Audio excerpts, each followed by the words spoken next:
Il 31 ottobre del 1517 Martin Lutero, il frate agostiniano tedesco, esponeva le 95 tesi sulla porta della chiesa del castello di Wittenberg, decretando quindi l'inizio di un esplicito rimprovero alla Chiesa cattolica romana, rimprovero che si è protratto per centinaia di anni fino ai giorni nostri.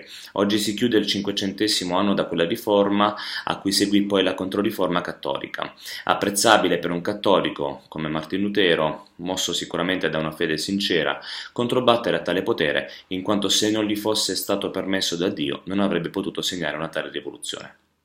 Ci tengo però a precisare che i cristiani detti evangelici non c'entrano nulla con i protestanti, in quanto noi fedeli a Gesù e alla Bibbia non rivendichiamo la verità dalla Chiesa cattolica come se ne avesse una da concedere o da rilasciare, quasi da doverli convincere in modi vigorosi, come se una protesta, una rivoluzione possa smuovere le acque profonde del nocivo veleno in seno a Roma, che tale rimarrà perché la scrittura nessuno la può modificare. Legge Apocalisse. I cristiani non si confondano con i cattolici protestanti, che invece desiderano un rinnovamento all'interno della chiesa di appartenenza, come il rinnovamento dello spirito, i neocatecumenali o altri. Costoro sono i neoprotestanti che protestano per certe cose che hanno alcune verità, ma che celano tanto altro di non buono e menzognero.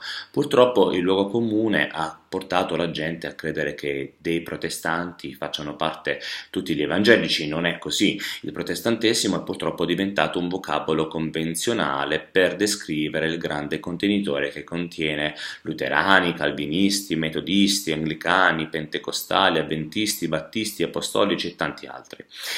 I cristiani nati di nuovo, chiamati dalla gente evangelici, non protestano contro nessuno. Lutero protestò contro Roma con le tesi perché era un frate cattolico che scoprì nella traduzione e nello studio della parola che Roma mentiva come mente oggi. Tra i cristiani di oggi, semplicemente, vi sono anche cattolici che dal momento in cui hanno conosciuto la verità hanno smesso di essere cattolici e sono diventati cristiani, cioè seguaci di Cristo, ma che non hanno radici nel protestantesimo e neanche sanno di cosa parli.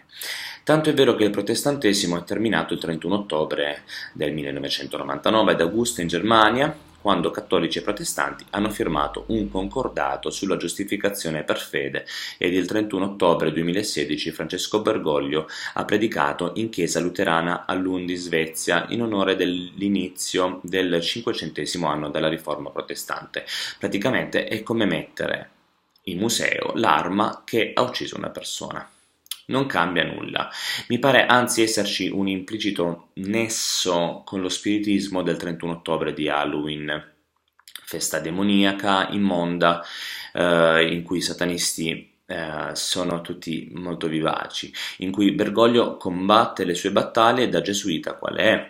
I cristiani non c'entrano niente con i cattolici e con i protestanti, e se per evangelico si intende protestante, allora noi non siamo in alcun modo evangelici, ma se per evangelici si intende annunciatori della sana dottrina che va da Genesi ad Apocalisse, allora siamo più che fieri di essere chiamati evangelici da coloro che non lo sono.